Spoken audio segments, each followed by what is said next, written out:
秦刚外长一番话让韩国心虚，仗着背后有人，公然给中国下达命令。大家好，我是肖云华。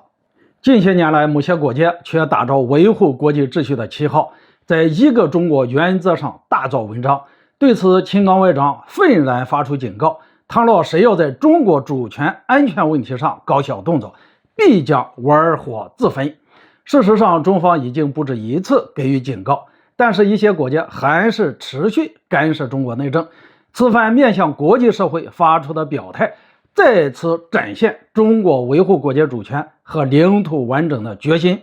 然而没想到的是，韩国会主动跳出来对号入座。一位韩国外交部官员称，韩国政府一贯坚持基于相互恪守国歌和礼仪、相互尊重、互利互惠的精神，推动中韩相互合作的立场，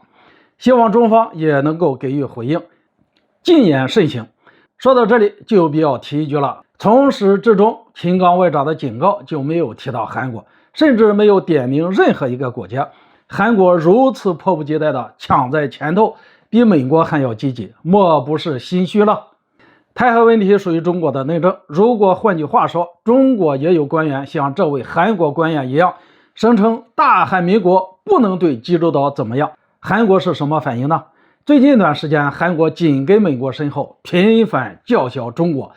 尹锡悦甚至大谈台海问题，干涉中国的内政。我国没有采取措施，是对韩国还保留一点面子，但是韩国主动找上门来曲解中国外长的原话，无疑是在逼迫我国抛开那仅剩下的仁慈。韩国有什么权利或者有什么资格在台海问题上说三道四、指手画脚呢？要求中国谨言慎行。说的直白一点，韩国才应该在台海问题上谨言慎行的。不过既然韩国主动跳出来，某种程度上说明该国心虚可能性并不大，想来是仗着背后有人撑腰，才会如此无视一个中国的原则，